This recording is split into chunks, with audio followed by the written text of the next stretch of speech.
I just wanted to just kind of wrap up what happened at Ride the Rockies this year. And my first experience with Ride the Rockies, it was really awesome.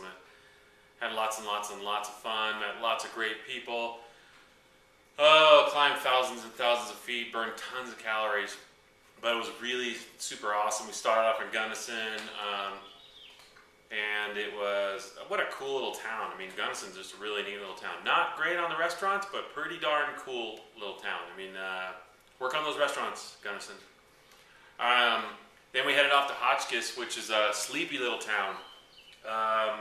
Kind of west, sort of northwest of Gunnison. We kind of cruised out west for a little while, and we shot north for a bit, and went through the Black Canyon, and got to see some just beautiful vistas, and deep, deep, deep canyons with beautiful water. It was awesome. And this massively cruise down into the little town of Hotchkiss.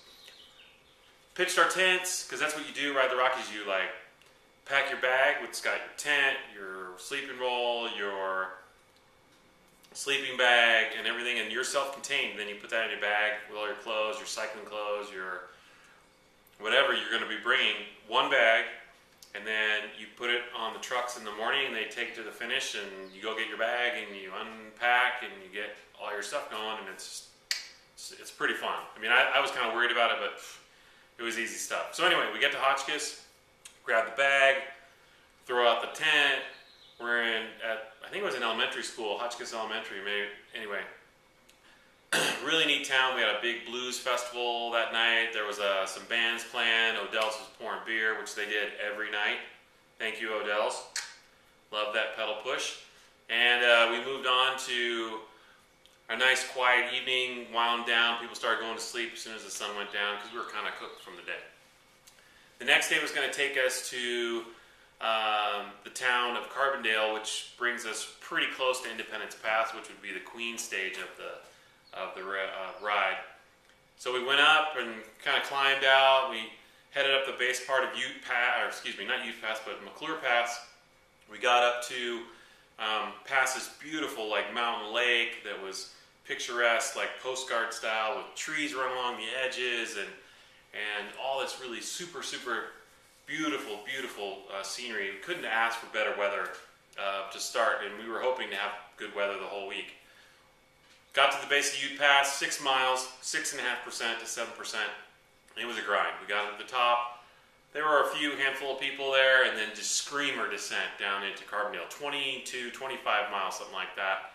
Got on the path network that runs from Carbondale to Aspen, Carbondale to Glenwood Springs to Eagle, and I think it probably runs, I think they're planning on heading it out to Rifle, which is a little bit on the western side of Glenwood Springs too. Anyway, spider of networks of paths that were awesome. Brand fresh new asphalt. It was great. Really, really awesome. We pitched out at Carbondale High School, and that was just, man, talk about some of these high schools in this city or this state are just phenomenal. How well funded they are. Because I was sitting in the main area where the cafeteria was, we were eating our lunch, and I looked out through their library, and they have this massive, just massive picture window, and it looks up at these two beautiful peaks, and that's the view from this high school's library. It's insane how cool that is. Anyway, we pitched out our tents, normal routine when we show up, get everything going. Went down to downtown Carbondale that night. They were having a big festival for us. They were having, fire blowers and all kinds of just really fun stuff. But my friend Ted came up from Eagle. We got to watch Game 6 of the Stanley Cup Finals. We got to see my Kings win the Stanley Cup Finals, which was just an amazing night. It just capped off how much fun I was having that week. Plus, just made me start the next day, which I knew was going to be pretty hard, with a big smile on my face. So, go Kings, go! Next morning we got up, broke everything down, put it in our bags, rolled it out to the truck, hopped on our bikes. I rolled down for like 2 miles, saw my buddy Alex Hagman from the Jelly Belly team, and got a nice visit with him. He hooked me up with some sport beans, and then hopped on the path to Aspen. where we got some couple miles of dirt, and it's sort of a crushed, like I don't know what kind of dirt it was, but anyways, just crushed stuff, and it was, I don't know, a couple miles worth, but it was a blast. It was fun. People were like going, "Oh God, I'm on the dirt, please, no, no." People, relax. It's just dirt. It's easy. It's not. You're not going to die. It's great.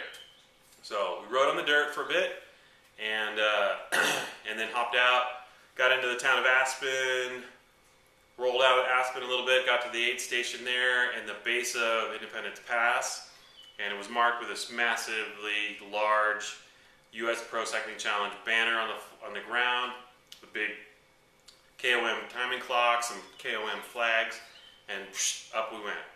And we went, and we went, and we went, and we went, and we went, and it was a grind, but it was fun. Beautiful stuff. Took tons of pictures. Make sure you go to the photo gallery and check out the pictures that I posted. And then we got to the top of Independence, 12,000 and change. I'm not sure exactly what the top was, but there was this U.S. Forest Service pack mule crew that was up there. They were kind of walking through. That was pretty cool. Macked down a couple burritos, got some fueled up, put on our jackets, and headed down toward the finish, toward Leadville. When you get to the bottom of that pass, you get to Twin Lakes. Pardon me, stopped at Twin Lakes. Real bit of refuel, and then the grind, the 20-mile grinder from Twin Lakes to Leadville. Insane how hard that was. We were pretty much. It was a death march last probably 10 miles. I mean, everything you could do to turn your pedals over. It sucked. It sucked really bad. There's no way to equate it to anything else. We got to Leadville, 10,000 feet at Leadville, which is not going to be an easy thing to do anything. Recover, sleep, eat properly, which I didn't do any of, which is my biggest lesson from this year was I didn't drink enough, I didn't eat enough. And when you're burning 2,500 to 3,700 to 3,800 calories a day, 4 or 5 or 6 days straight, you're not, if you don't eat it or eat part of it back, you're killing yourself, and I paid for it. So that night, I went to dinner with my friend Mark Nemec from Mavic, who I'd been helping all week and would continue to help with wheel demos after riding.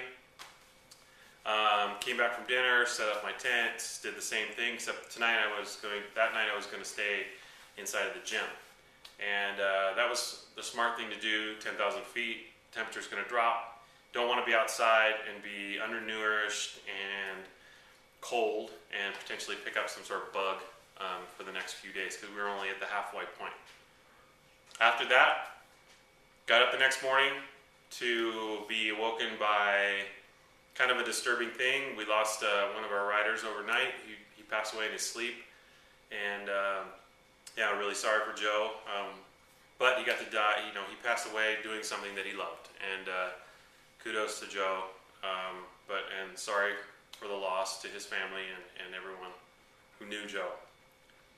So, shaking that off, we got up, chamoised up, and then headed up Fremont Pass. We were headed to the town of Granby. So we went up Fremont Pass. We were sort of reversing the sections of the Copper Triangle, which take place in August. Bombed down off the top of Fremont into some pretty junky pavement, got on the bike path near Frisco, cut through the town of Silverthorne, and then bombed out pretty much due north towards Steamboat Springs. And we got about 20 miles or so outside of that area and made a hard right onto a new pass for this ride in the 27-year history of this ride, called Ute. And Ute Pass was being touted as the dirt day, the dirt ride, and I was looking forward to this. This was going to be the most fun I was going to have. I knew that this was going to be a blast.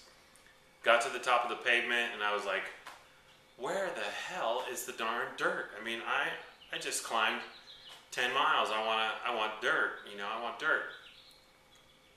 You got the dirt. 2 miles down after the top, you started hitting the dirt.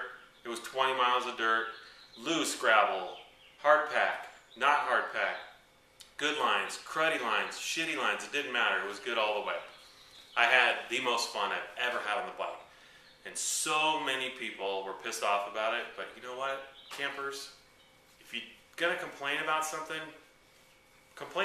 that's real. I mean, this is part of the ride. This is Colorado. This is the way it is. And you know, if you don't like it, there are SAG trucks. Get in the SAG and go to the end. But dirt is dirt, and it's part of the ride. And I fully expect all the organizers for next year to put some dirt in, because that's just Colorado. Get used to it. That's the way it is here. So we got to the bottom of that. We went into the town of Granby and set up in the high school, another beautiful high school. And I stayed in that night as well, kind of being conservative. Knew that the next day was going to be a tough one, because we were going up Trail Ridge and then over another 12,000 foot pass.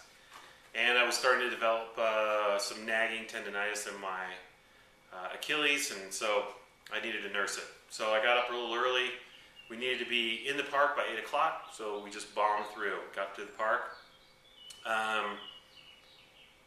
And it was just a slow grinder all the way to the top, but absolutely gorgeous day. Crystal clear, not a cloud in the sky.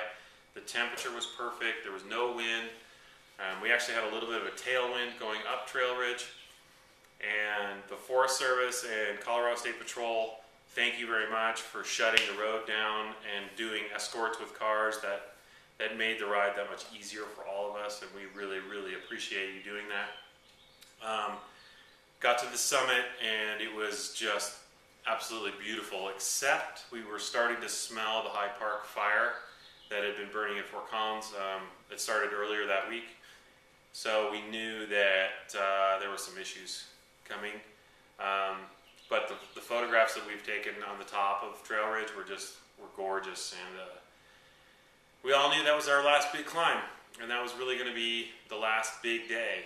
So we all descended into Estes and